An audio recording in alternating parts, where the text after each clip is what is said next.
Hello and welcome to the Other Kind of Doctor podcast. My name is Gemma. And my name is Gaia, and we are both on the journey of gaining a PhD. A quick disclaimer before we start. We are in fact the academic kind of doctors. Well, nearly doctors. Yes, nearly doctors. But we're not your medical kind of doctors. So if you do need medical attention, please contact your GP. Now, let's get on with the episode.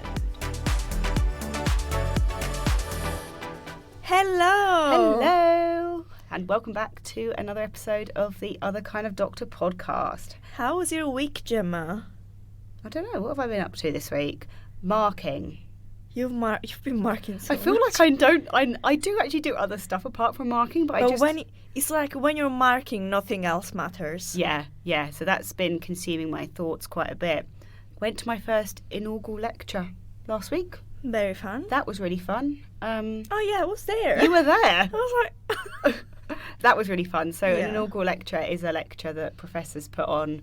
It's like an event. When you get promoted to be a professor, you have a lecture Yes. and you invite all your friends and family, and it's like a really positive vibe. It was lovely, really wasn't good. it?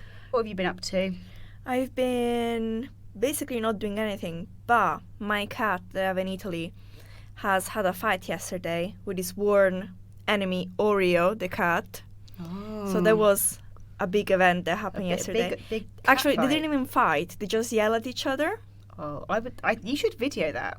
Oh, my mum did. I'm going to show you later. Maybe we'll put it on the Instagram and Twitter. Your cat's arguing when this Yes. episode comes out. That would be hilarious. So we have a guest today. We do. We just finished our interview with Professor Chris Watkins. He's a professor of computer science at Royal Holloway. And we're talking about... AI in academia. Yeah. It was a really interesting conversation. It was. So Chris has had a really successful career looking at lots of different things, but something that he's consistently been interested in is AI way back in the 1980s, did he say? So, yeah, it's a long-standing interest for Chris, and it's a really interesting conversation. So I hope you all enjoy it. So yeah, let's go to the interview.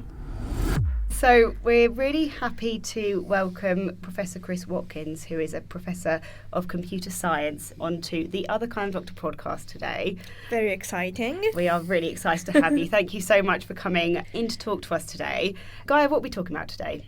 We are talking about AI in academia, which scares a lot of people, but it's also exciting in a way. And Chris has done some really fantastic work with AI, and we thought he would be really interesting to talk to, just to get a research perspective and someone who deals with this stuff all the time, but is also a professor, so understands also the challenges that we were chatting a bit about before we started recording, the problems we're having with exams and academic integrity and things like that. So I think, getting your perspective is really interesting here. So let's start off. Just tell us a bit about you. What was your PhD in? What are you doing now? Oh, well, my PhD, that was such a long time ago. No. Back in a different world. I in fact, did my PhD in the psychology department. Oh, really? And I started off doing experiments, and I found my first experiment was completely scooped. I did my experiment, and then I came into the department, and I saw the new issue of Perception on the side, and there was an article in it. Someone had done my experiment. No. Down to the same materials with circular filter papers, little diagrams with black lines and red lines, just as I had. Oh my God. That is And I every thought- academic's worst nightmare. I thought, oh well, this is a sign. My supervisor had left and gone to America, and nobody had noticed, so I didn't have a supervisor for about 18 months. Oh So my it was God. I know, doesn't it sound good? I don't know what I'd do if my supervisor left me. But Oh, it was freedom, I tell you. You have to experience it. It's great. I had a nice office above the chemistry lab. I'd been people figured out I wasn't quite doing psychology. I showed too much interest in artificial intelligence. And it was a nice office. We had a pet lab rat. And eventually I sort of realized that I hadn't really done anything. That is the disadvantage of not having a supervisor. You probably don't do anything. You sit around having great dreams and not doing anything. So I went off and got a job in a research lab thinking I'd failed. Oh, I know. Then as now, you could get jobs in AI having failed your PhD. It's totally fine. And then eventually I did my PhD, which was on reinforcement learning. And I was really thinking about how rats ought to learn, mathematically speaking. Oh, okay. And I don't think they do learn like that, but nevertheless it's a very neat theory, and it became very well known. So then after a while I was taking the train down from North London to near Gatwick Airport where the lab was, and I think I saw the film Wall Street, and I realised that the life of a city trader seemed to be more glamorous in every way than that of a junior researcher in a rather dingy research lab. So I started buying the Financial Times at Waterloo Station and copying out the names of banks, and I started ringing them up and claiming I could predict the stock market, which was completely wrong. I'd never done it. But in those days you rang up, and if you sounded plausible, then you'd speak to someone. You first of all asked for the head of quantitative research, and you got through. Oh, wow. Wow. And you had 30 seconds with the head of quantitative research, who said, I think you might want to talk to X, and click. And I'd say the same thing to X, and I'd say, I'm Dr. Chris Watkins, I'm at Phillips Research Labs, and I think I can predict the stock market. They'd say, I think you want to talk to Y, click. And so I got down the line, and eventually there's a rather junior person who said, oh, yeah, right, yeah, they hired me 3 months ago. I was doing astrophysics. I know what, I could take you to lunch. And so I took a day off sick and would go in and have lunch with someone rather like me. And they would tell me what to read and what answers to give to interview questions, so I did better the next time. Oh. And then eventually I got a job in hedge funds, and so I was in hedge funds for 5 years. Oh, wow. And what are you researching now? What kind of research are you doing at the moment? I'm really interested in the relationship of learning and evolution, and I think there's quite a lot to be discovered. And I'm interested in many ways our behaviour is innately specified, but how does innate specification of behaviour develop? Is there something you can say about that from a priori reasoning?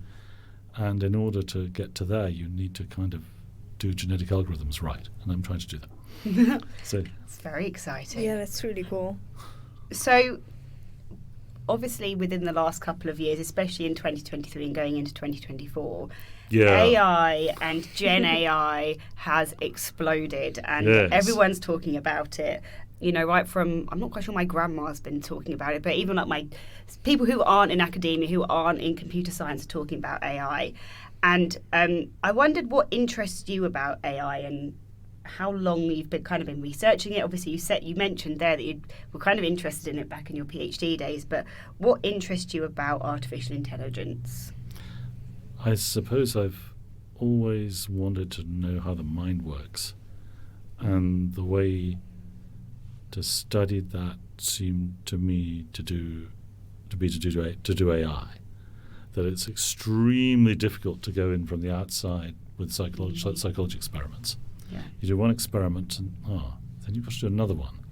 Then you think of another alternative explanation, and you do another one, and before you know it, you've done experiment after experiment, and yet you sort of haven't got very far in.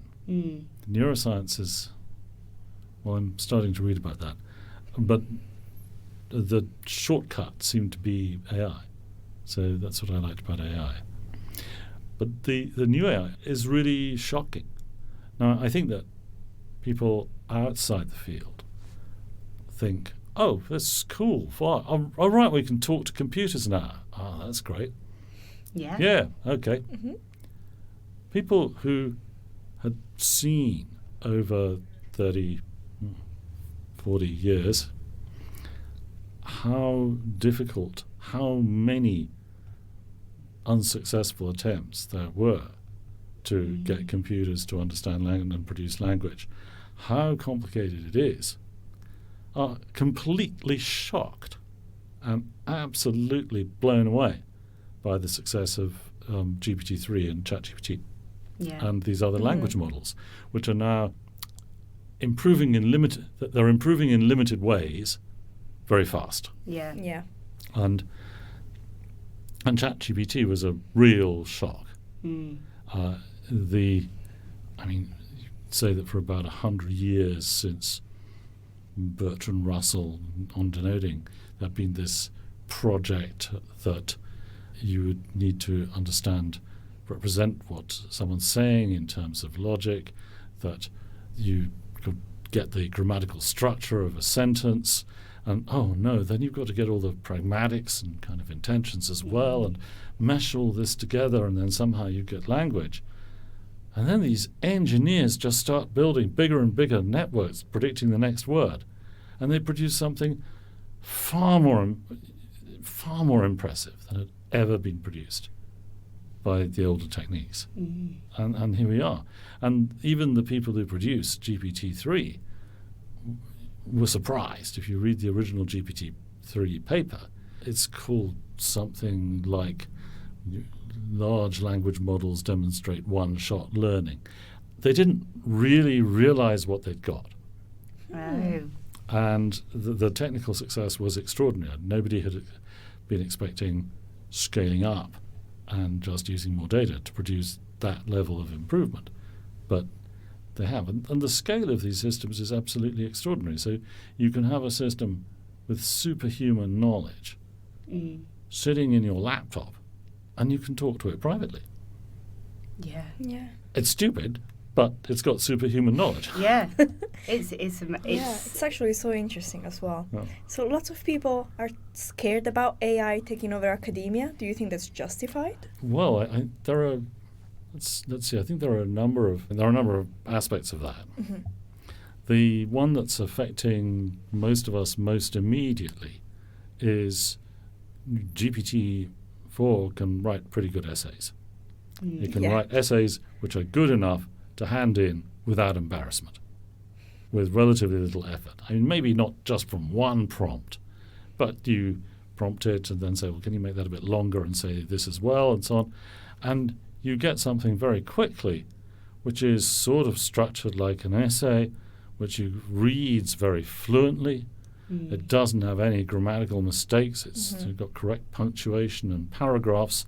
It has an unfortunate tendency towards bullet points, but nevertheless, you hand it in without a feeling of absolute shame. Yeah. Except the fact that you've cheated the system. You have totally cheated the system. And what's even better is that you can make this essay longer than you otherwise would have, and pity the poor marker. There's a graduate student marking that, right? Yeah. And they've got to read Me through... and Gaia marking it. My God. Yeah, you've got to read through 15 pages of rubbish. And you know that this took the student no effort to produce, and you can't prove it. Yeah. Yeah, exactly. You can really tell, but then you're like, there's no way I can prove this. Yeah. So what do we do about this? So, as we were discussing just before, well, one approach is to get tough, and you say, invigilation is the future. That when people submit written work, it has got to be produced under invigilated conditions. Now, so people can prepare to write their essay, which is absolutely fine. So you'd say, you've got an essay, now you've got 2 weeks to prepare, but it's a really valuable skill to be able to get your thoughts into order and to say things concisely and to lay it all out. And then you give them 2 hours or 3 hours to write the essay under invigilated conditions, and then you've got essays that you can mark. Yeah. And the joy is they'll be shorter. That's great. Yeah, that's for sure. And I don't know. That's just off the top of my head one approach to this. The trouble is, there's I think no way of watermarking what comes out of a generative text system. Yeah. With generative systems for generating pictures, there probably is, but it's not technically easy because you can get rid of them. The trouble is that only some image generation systems would have an incentive to have secure watermarks that you could detect. So what's more likely to happen is that people who are producing, organizations that are producing real pictures, real images that have pictures that have really been taken of real people and things, they're going to watermark those. And the large organization seems to be being quite responsible about making their generated images look artificial. So if you get, I think it's the image generator that comes with GPT-4, you'd never mistake them for natural images. Yeah, that's true. And so that's reasonable. But of course, there'll be third parties and open source image generation software which are going to look completely naturalistic. But in academia, I mean, generative AI is in its early stages. There are various things to say about it academically. The first is, I think, was ChatGPT a year ago? Something like that. Something like that. I lose track of time. Is it a year or 2 years? I think it's just. I think it was just last year it it's came out. Just last year. It does feel so long ago, though. Yeah. It feels such a long time ago. Yes. The only time in my life anything similar has happened is when visual browsers came out. So I first saw a browser which could download images and format it with text. I can remember when it was. It would have been November 1994. And you saw this and you thought, wow. I mean, this was in Cambridge Engineering Lab. I was up visiting somebody and they said, look at this. I said, oh, that's going to take off. And 1995 was the year of the internet. So I actually spent that year in America. And at the beginning, nobody knew what the internet was. Yeah. And then you heard that everyone was talking. Then by the end of the year, you tuned in to someone else's conversation in a coffee shop and they were talking about the internet. And so internet applications then developed. What the limit to the speed was how quickly people could learn to use them. Yeah. And so computers developed, internet applications developed, and I was sitting in a major American research lab, and we discussed video on demand. Well, I mean, that'll never happen. I mean, how much bandwidth do you need for that? I remember going out for the evening in New York, watching presentations by 4 small companies, each of which had a micropayments system.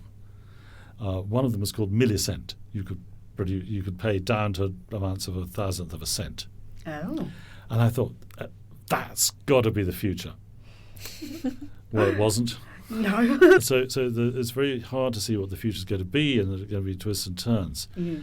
And all of these large language models come out of, there's one major breakthrough, which has been the invention of the transformer architecture in deep neural networks.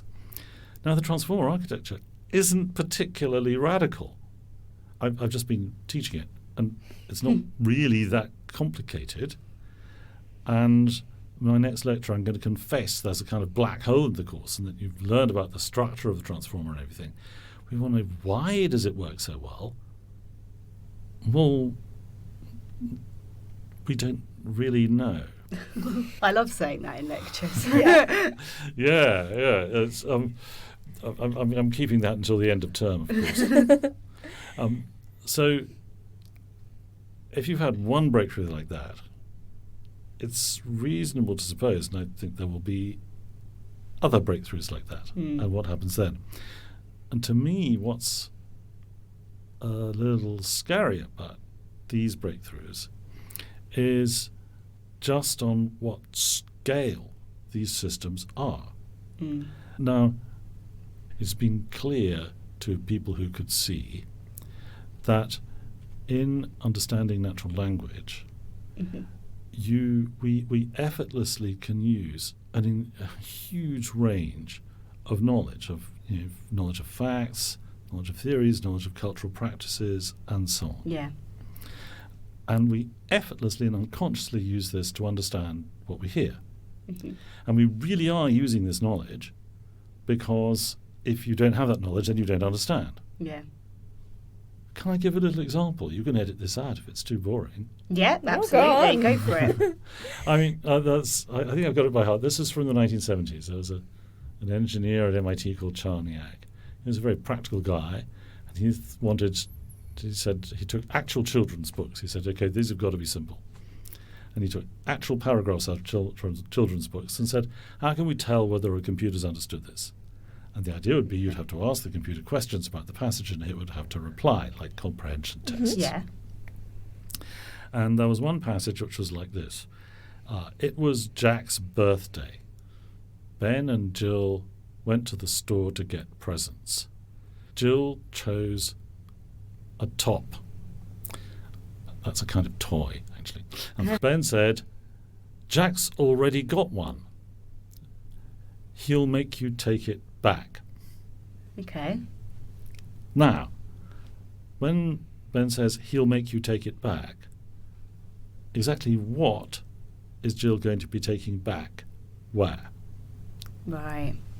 Okay. And what this passage tells us without effort is that in the 1970s, there were American children who, when somebody gave them, was so nice enough to bring them a present to their birthday party, would say, I've already got one of those. Can you take it back to the store and get me something else? That's the implication of this children's story. And if you don't understand that possibility, you haven't understood that tiny children's story. Yeah. And so it seemed to be an impossible task to put that amount of knowledge into an AI system for it to understand. But when you've trained these neural networks on something like 20,000 times as much text as anyone could possibly read in their life, then they have, in some sense, in some shallow way, encoded enough knowledge to be able to use it to solve questions like this and to understand at that level.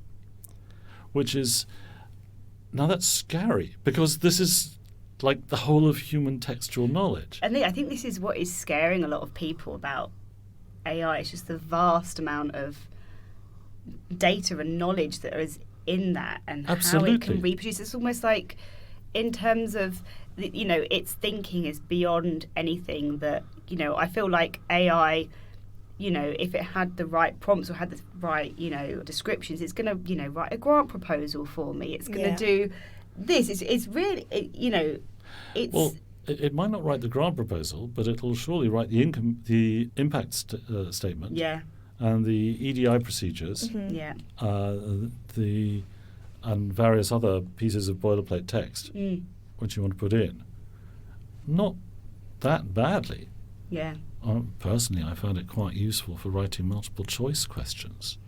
We use it in coding all the time. And encoding it does very well for quite standard bits of code. And quite a lot of coding is you want to do something which hundreds of thousands of people have done before. Yeah. But in order to know what to do, you've got to know exactly which package to load and what instructions to give. Exactly. And there's about 20 lines of code which you really don't want to have to invent yourself. You just want to find where the tutorial is that shows you how to do that.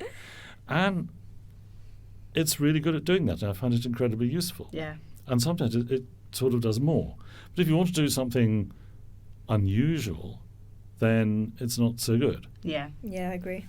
So I program in a lesser-known programming language, and I asked it a question about how I could do something, and it made up the answer so convincingly that I spent 2 hours looking through the documentation to see where this was described. I said, well, that'd be really useful. So it doesn't always... It's certainly got some flaws in that respect. And that particular one, what people call hallucinating, but they really should call confabulating, that's something which is pretty tricky to fix. I think there's quite a deep cause to that. Yeah. And it's very tricky to get that fixed within the current architectures. Yeah. Because you want to be able to tell your system, well, actually, when I'm asking for a reference, I want something that you've definitely seen and it's exactly the same as what you've seen. Yeah. Whereas oh, right, yes, all your training has been predicting things, and of course you've got to have reasonable guesses at what you haven't seen, so of course you're going to generate it.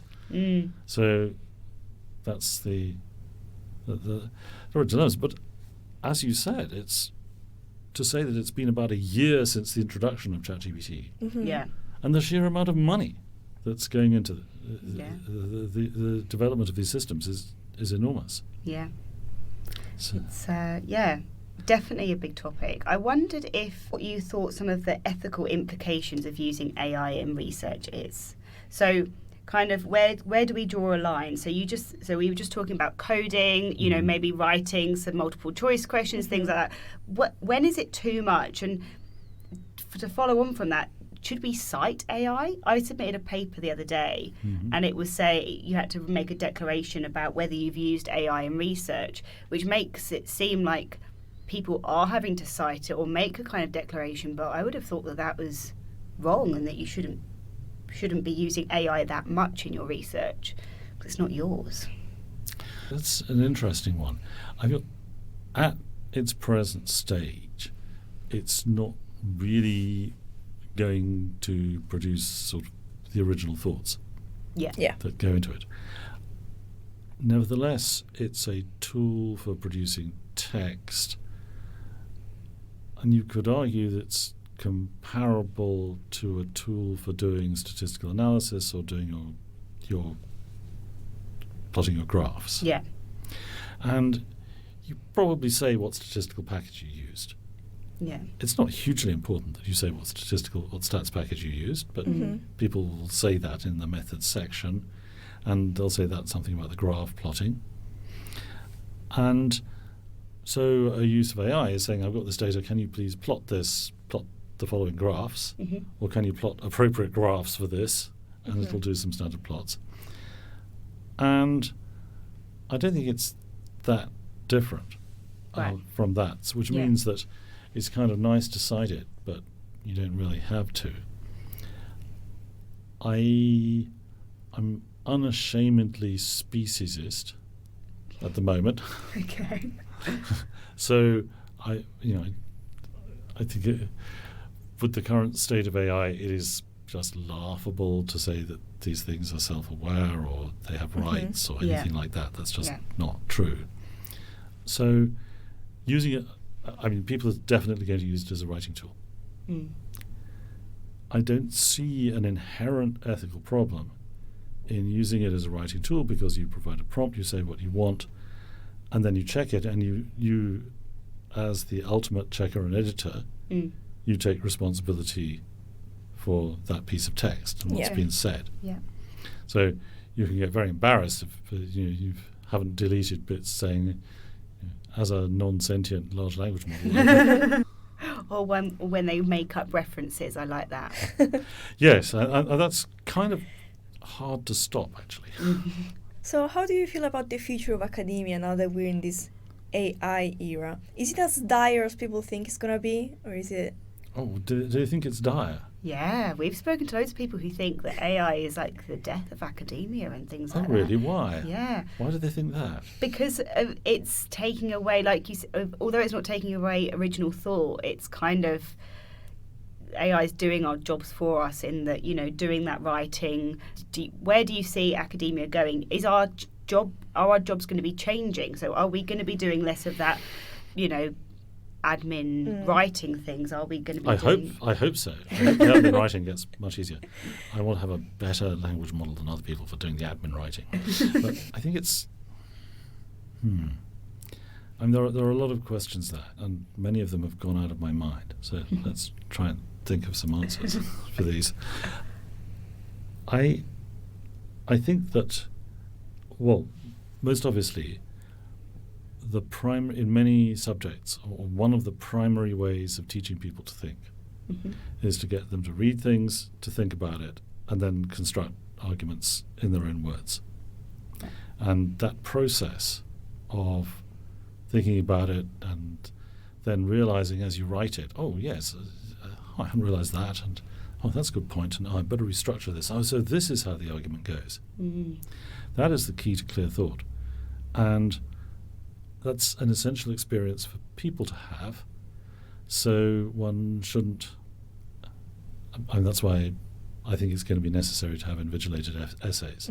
I don't think any of the other suggested solutions work. Yeah. Now, as for the other thing we do as academics is mark. Yeah.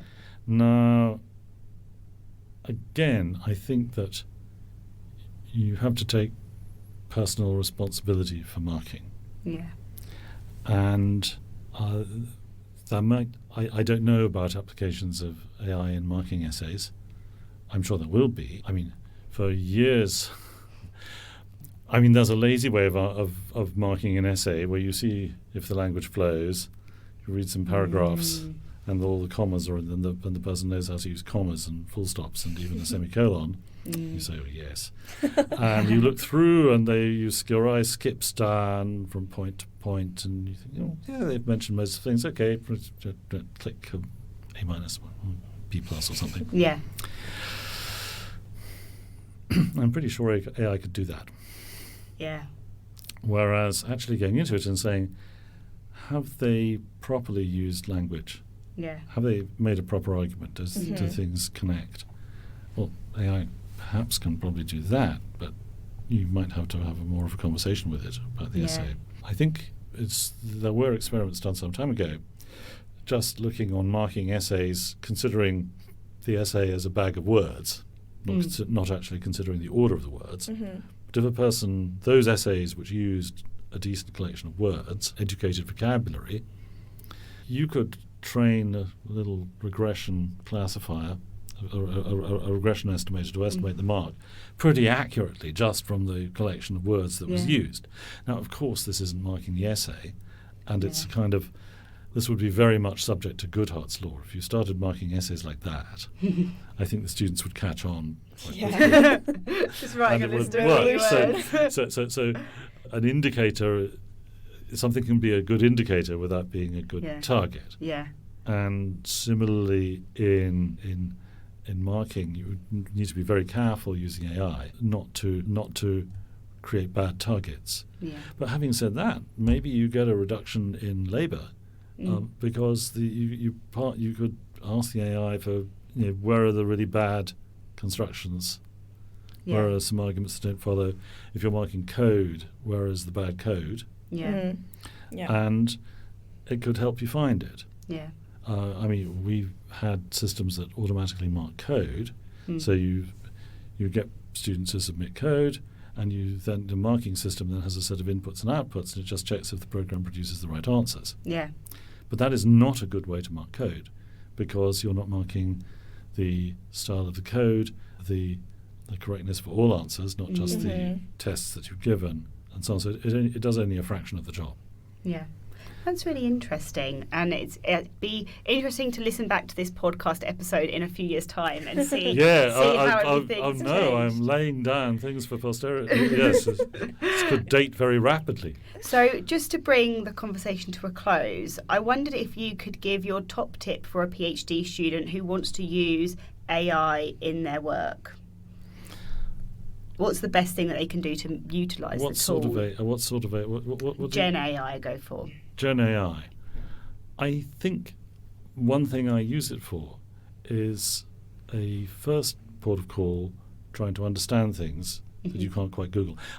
It's easy to forget. We've been living with a wonderful AI system called Google, which has been reasonably ethical and pretty safe and it's a completely new experience to be able to take out your phone at any time to ask any question, and you get relevant links on the internet to it.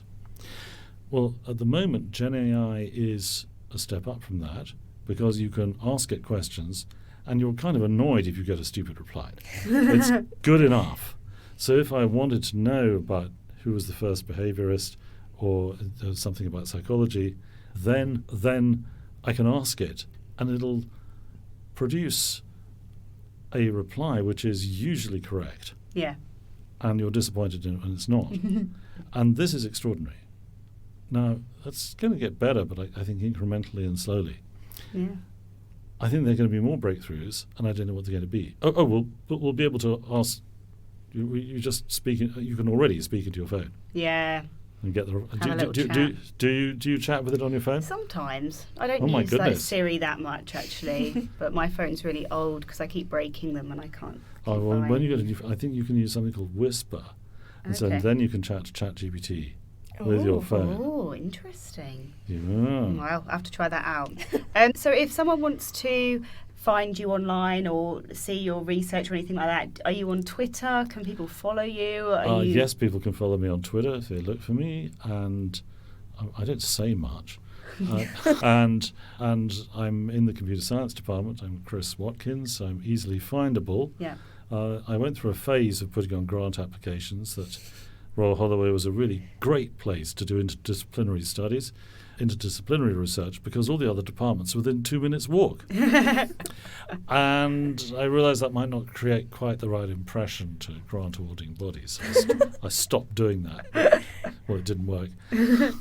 Oh, well, that's lovely. Great. And thank you so This was much. really interesting. Yeah, Thank it was you really, so really much. interesting. Thanks so much, Chris. Okay, thank you. Brain bites!